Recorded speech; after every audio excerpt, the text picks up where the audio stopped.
Voilà, pour ce qui nous concerne ce matin,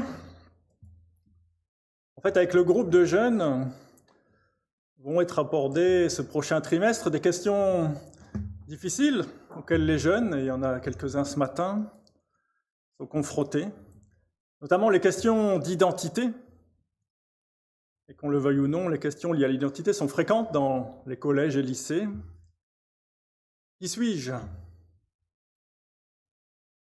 Problématique de compréhension de soi, d'affirmation de soi, de transidentité, d'homosexualité, etc.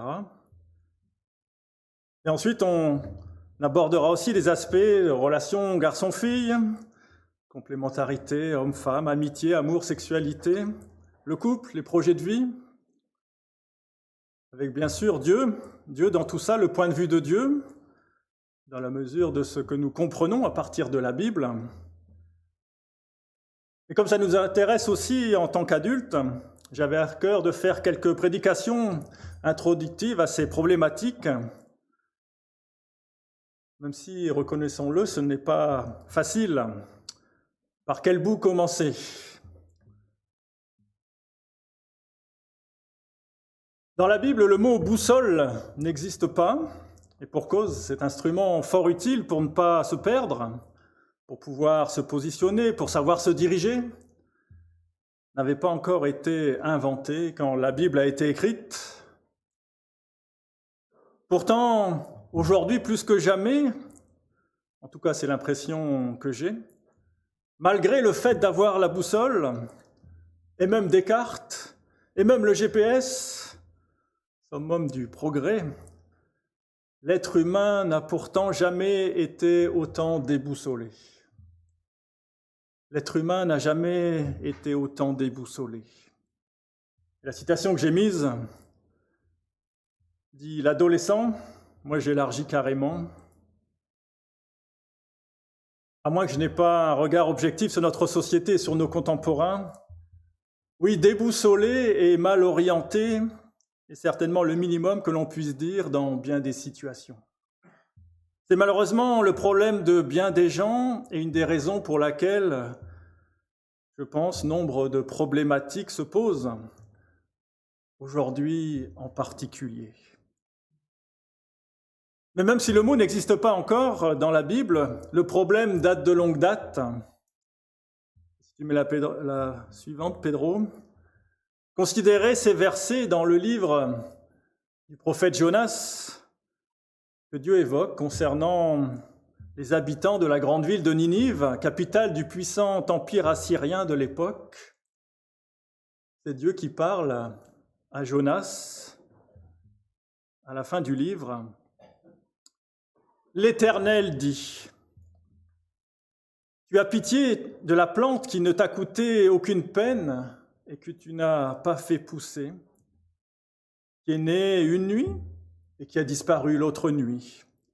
Et moi, je n'aurai pas pitié de Ninive, la grande ville, dans laquelle se trouvent plus de 120 000 êtres humains incapables de distinguer leur droite de leur gauche. 120 000 êtres humains incapables de distinguer leur droite de leur gauche, et un grand nombre d'animaux.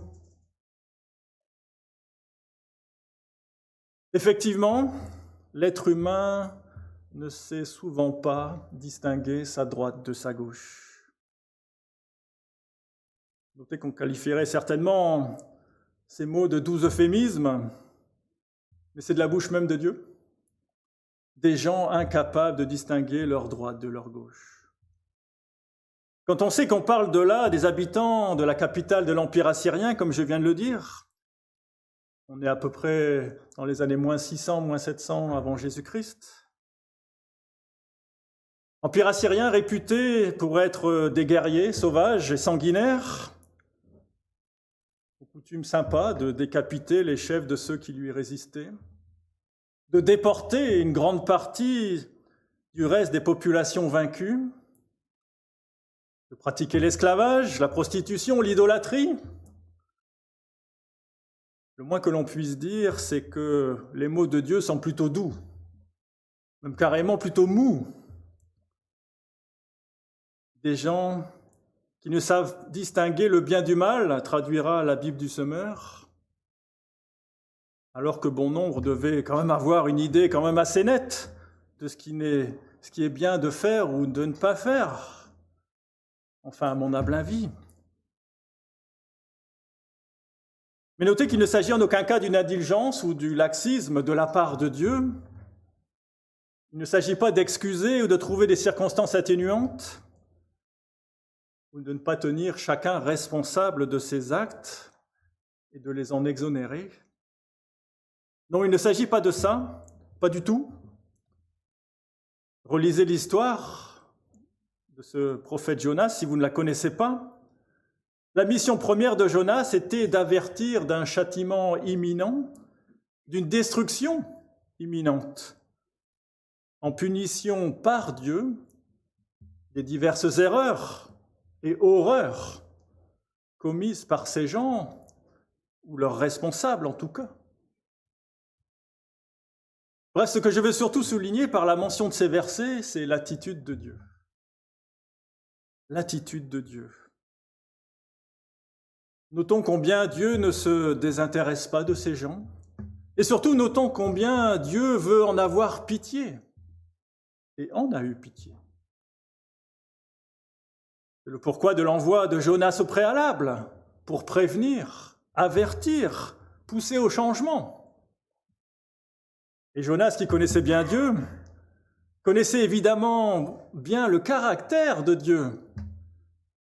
Et c'est pour ça que quoi ? Il est parti en courant dans l'autre sens.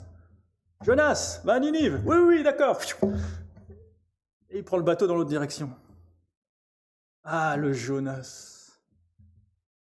Je savais que tu es un Dieu plein de grâce et de compassion, lent à te mettre à la colère, en colère, et riche en amour, et que tu renonces volontiers aux menaces que tu profères.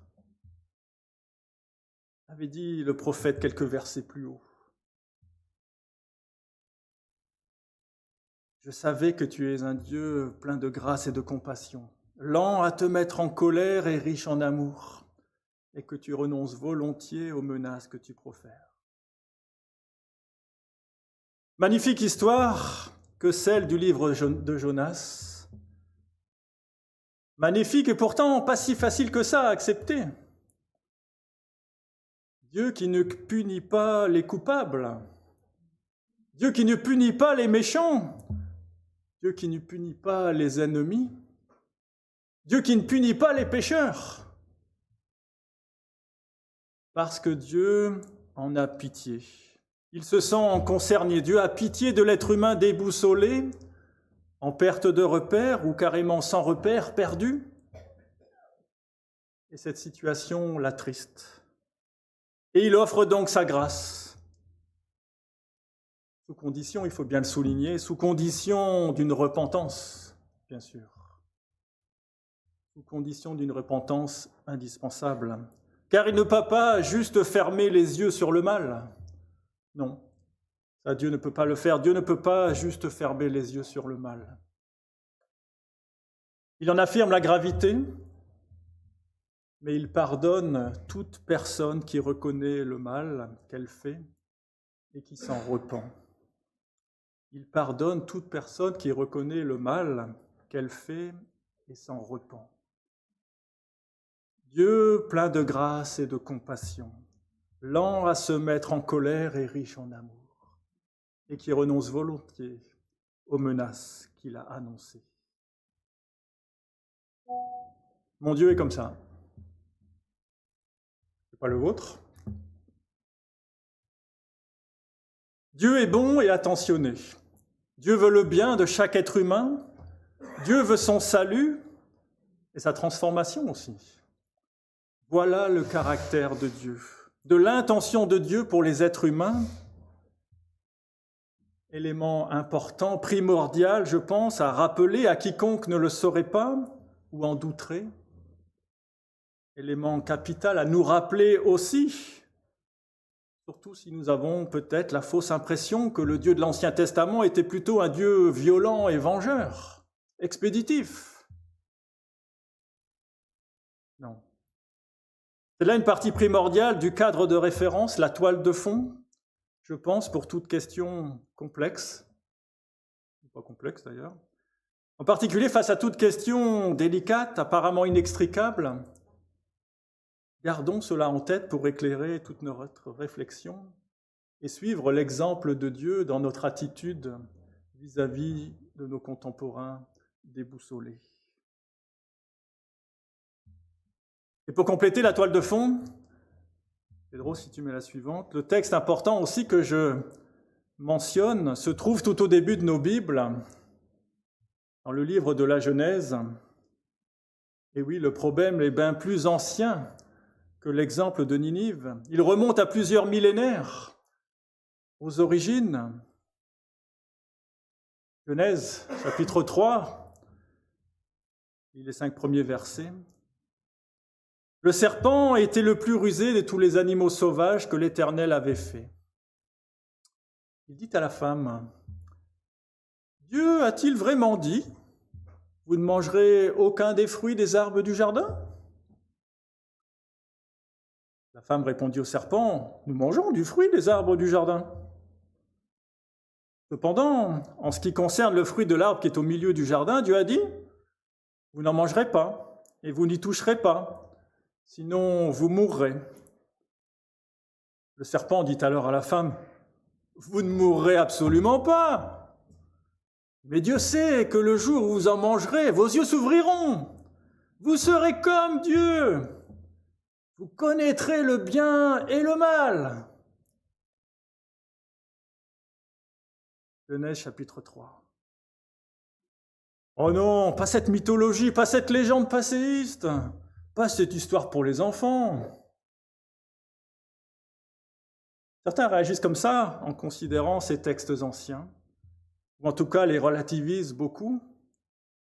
Pourtant, ce passage nous donne là, noir sur blanc, l'essence même du problème et des problèmes de notre société d'aujourd'hui.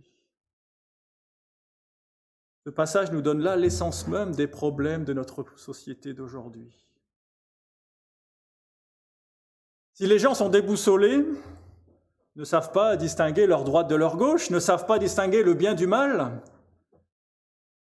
c'est pour la simple et bonne raison qu'ils ont cru ou croient savoir discerner le bien du mal, par eux-mêmes, hors de toute référence à Dieu. C'est pour la simple et bonne raison que la société en général croit savoir discerner le bien du mal par elle-même, hors de toute référence à Dieu. Non seulement erreur, non seulement illusion, mais carrément séduction, mensonge. Le mot est plus fort, mais aussi plus juste. Mensonge. Satan a quelque part réussi son coup. Donc là encore, ça ne déresponsabilise en aucun cas l'être humain devant Dieu. L'être humain est responsable de ses choix. La suite du passage que je ne lis pas ce matin le montre aussi. Et malheureusement, si aujourd'hui encore nous essayons de pointer le doigt sur cette réalité-là, il n'y a pas toujours compréhension et repentance comme à Ninive, mais plus souvent déni et jeu de « Ah, c'est pas ma faute, c'est l'autre. C'est l'autre qui m'a dit. » Comme pour Adam et Ève.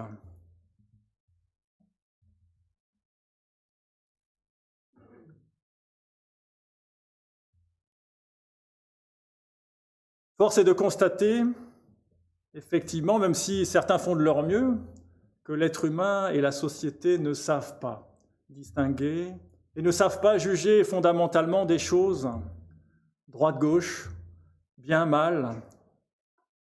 Parce que l'être humain croit pouvoir se débrouiller seul en sortant Dieu de sa vie. Parce que l'être humain croit devoir se débrouiller seul, parce qu'il ne croit pas ou croit plus qu'il y ait un Dieu qui fasse partie de l'équation. Alors ça dérape, alors ça déraille, et cela s'accumule, s'accentue depuis des siècles, malheureusement. L'être humain s'est largement laissé séduire, s'est égaré et il a repoussé Dieu. Dieu est globalement passé à la trappe dans la conception des gens, Et parce qu'à la place de Dieu, l'être humain a mis des tas de choses, il a même mis le hasard à la place de Dieu des fois, parce que l'être humain s'est cru lui-même Dieu, comme Dieu, c'était et c'est encore le mensonge de Satan, parce que l'être humain s'est cru lui-même comme Dieu, ça dérape et ça déraille. On ne sait plus distinguer sa droite de sa gauche, on ne sait plus distinguer le bien du mal. Et l'être humain est aveugle, ignorant, dévoyé, déboussolé. Et souvent pas qu'un peu. Alors les gens, la société donne de mauvaises réponses à de bonnes questions, à des questions légitimes. Alors il ne s'agit pas de dire que nous, à titre personnel, nous avons tout compris ou qu'on sait tout. Mais au moins, on s'appuie, on essaye en tout cas de s'appuyer sur celui qui sait tout, sur Dieu. Alors vous allez peut-être me dire qu'on est loin du sujet dont je parlais tout au début, de la prédication, mais pas du tout. Moi, je suis convaincu que si on prend d'abord ce recul pour faire un plan large de la situation, parce que si on n'a pas ce cadre de référence en perspective, nous non plus, on n'aura pas nécessairement les bonnes réponses aux questions difficiles de notre société, on n'aura pas nécessairement les bonnes réponses à donner à nos contemporains.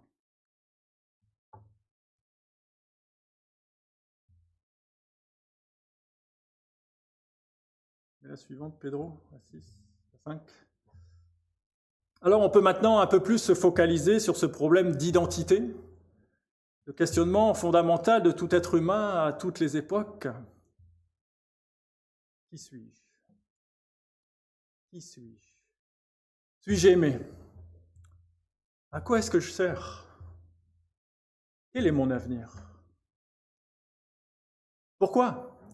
En un mot, suis-je là? Pourquoi? En deux mots, suis-je là?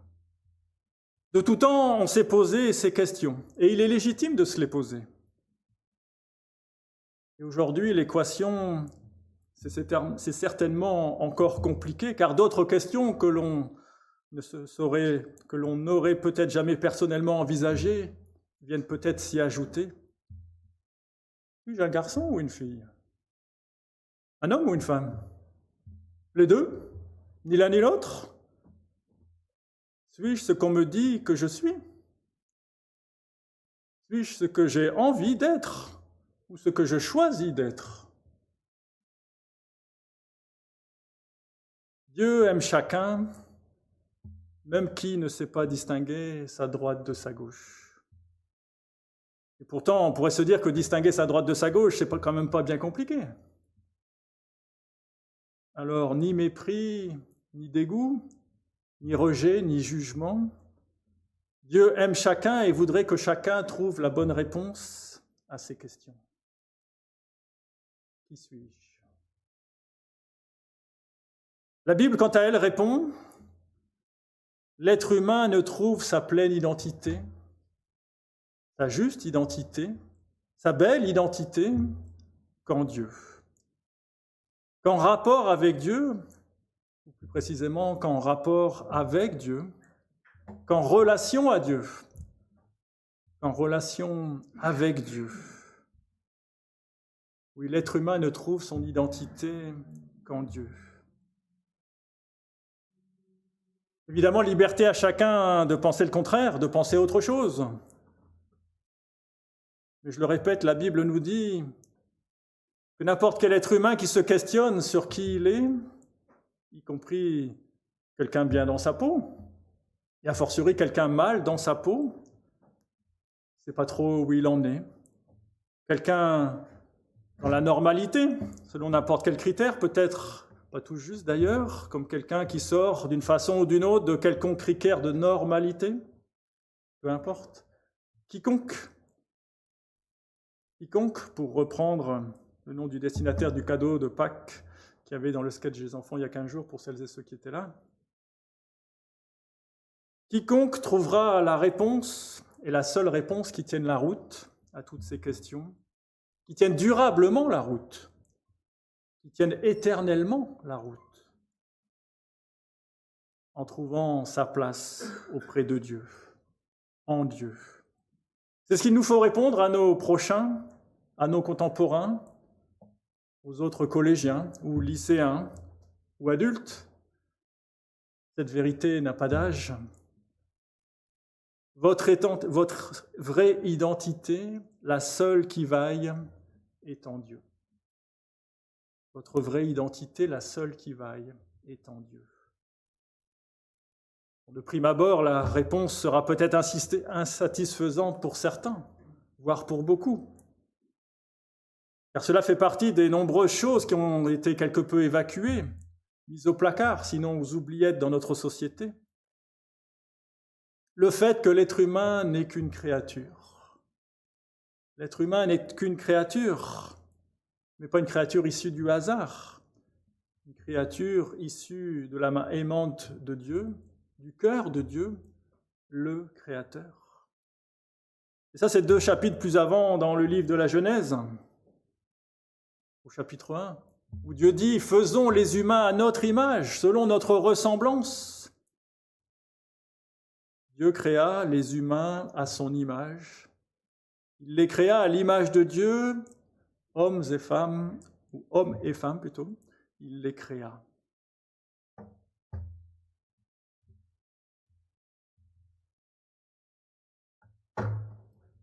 Certes, cette position en Dieu, dans la dépendance de Dieu, fait que l'homme n'est lui-même pas comme Dieu, ni comme un roi, mais une simple créature dépendant d'un créateur et du créateur. Et n'être que créature, c'est pas toujours facile à accepter. Mais déjà, ça a le bénéfice d'ôter tout piédestal. C'est vrai, reconnaître dépendre de plus grand que soi, reconnaître ne pas pouvoir être vraiment et pleinement indépendant, ne pas savoir par soi-même, cela fait qu'orgueil et vanité n'ont pas et non plus leur place. Mais ce n'est pas du tout rabaissant. Ce n'est pas du tout rabaissant, sauf si vous ne connaissez pas vraiment Dieu, sauf si vous ne savez pas vraiment qui il est. Et là, je vous renvoie à l'exemple de démonstration de Dieu dans l'exemple de Ninive. Être une créature aimée de Dieu, c'est de fait élevant, gratifiant, rassurant. La clé pour continuer à vivre, à revivre même, c'est la bonne place, mon identité retrouvée. En Dieu, je sais qui je suis. En Dieu, je sais qui je suis.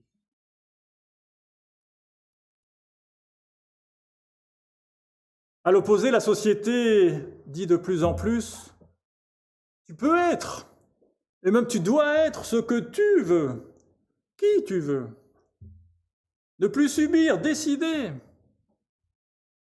Il n'y a plus d'absolu que du relatif, que du subjectif.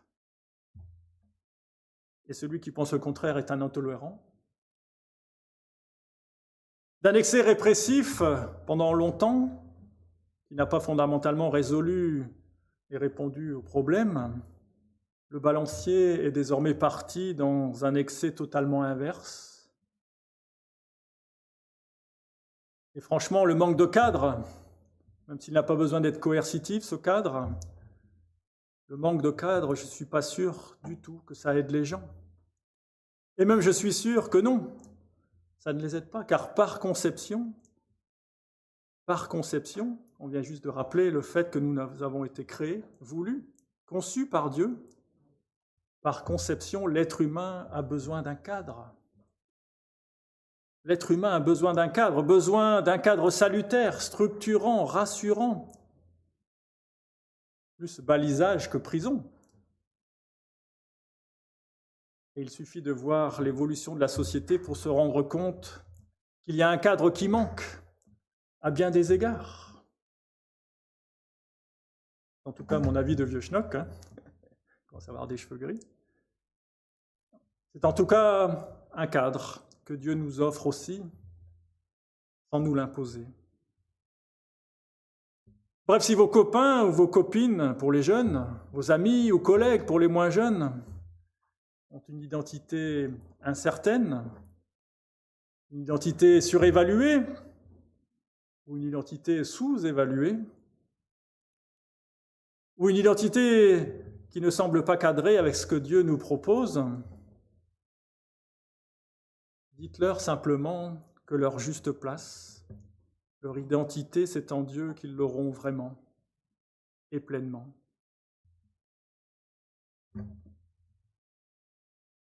Oui, c'est en Dieu qu'ils auront leur réponse, si tant est qu'ils se questionnent. Et je prie pour que Dieu les questionne, en tout cas. Prions pour que Dieu interpelle et questionne nos contemporains. Ils auront leur réponse en Dieu, accessible par Jésus-Christ.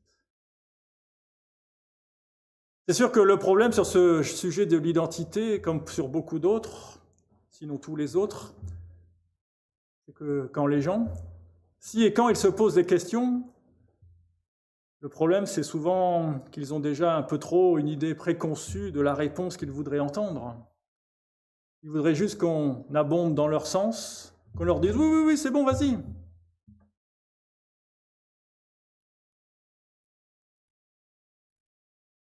Mais contrairement à la société, Dieu ne nous répond pas toujours simplement que tout est bien ou que tout lui est égal ou que tout est conforme à sa volonté. Et il ne nous dit pas que tout nous fera du bien et nous épanouira vraiment.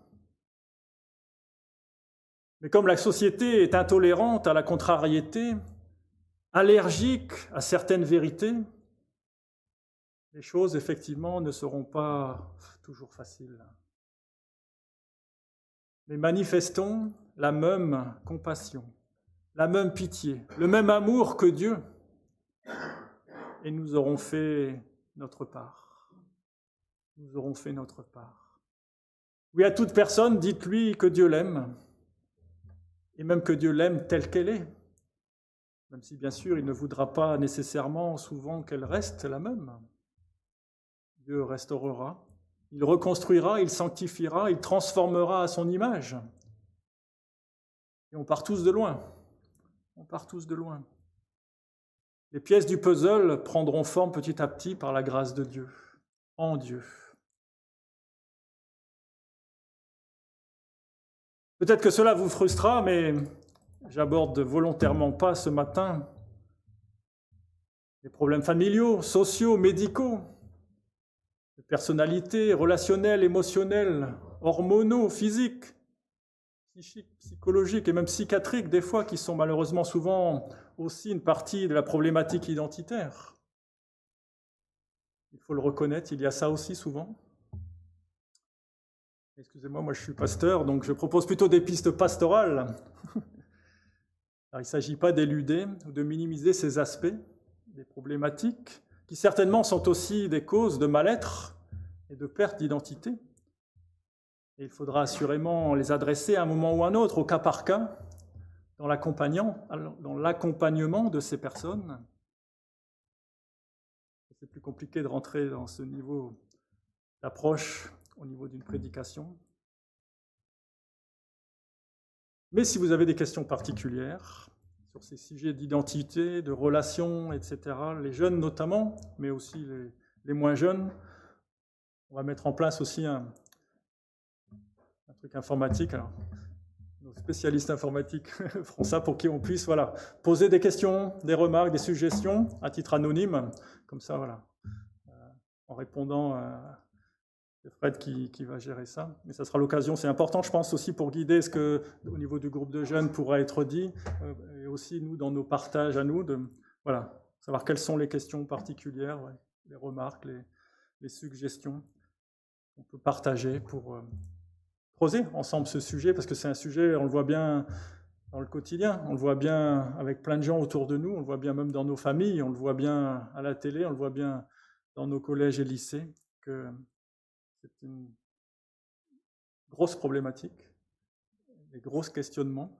Et c'est important qu'en tant que chrétien, qu'en tant qu'Église, on ait aussi, nous, des certitudes, des assurances, pour être nous-mêmes en paix sur ce sujet-là et pouvoir partager aussi cette paix, cet amour de Dieu. L'Éternel aime ceux qui le craignent, ceux qui espèrent en sa bonté. que ce soit en tout cas pour chacun et chacune d'entre nous une assurance au quotidien. Voilà, et sujet à suivre la prochaine fois, dans 15 jours pour celles et ceux qui seront là.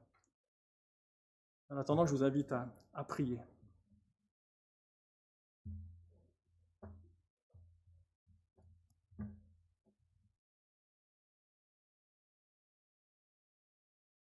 Seigneur, nous voyons que la société est déboussolée, que nos contemporains sont largement déboussolés, sachant distinguer leur gauche de leur droite, le bien du mal, et les références, les valeurs, tout se mélange. Nous ne voulons pas, car nous ne pouvons pas être donneurs de leçons, mais nous voulons regarder à toi, Seigneur, et te demander de nous aider à grandir à ton exemple, comme tu l'as manifesté à Ninive, une ville que, comme Jonas, on aurait bien aimé que tu détruises peut-être. Mais toi d'abord, tu as voulu faire grâce. Toi, tu as voulu faire grâce. C'est ta nature, c'est ton identité même. Tu es un Dieu qui veut faire grâce, veut alerter, veut aiguiller, veut ramener sur ton chemin. On est déboussolé en dehors de ton chemin, mais c'est vrai qu'avec toi, on est dans la bonne direction. Merci Seigneur, parce que tu nous as fait grâce un jour. Peut-être que certaines personnes ici sont encore en questionnement. Nous prions pour que tu les rejoignes, pour que tu montres qui tu es, que tu fasses connaître ta volonté et que tu te révèles, et que chacun puisse se repentir de ce qu'il a besoin de se repentir et obtenir immédiatement ton pardon en Jésus-Christ, comme tu l'offres. C'est notre prière aussi pour notre ville, pour notre pays, pour nos contemporains.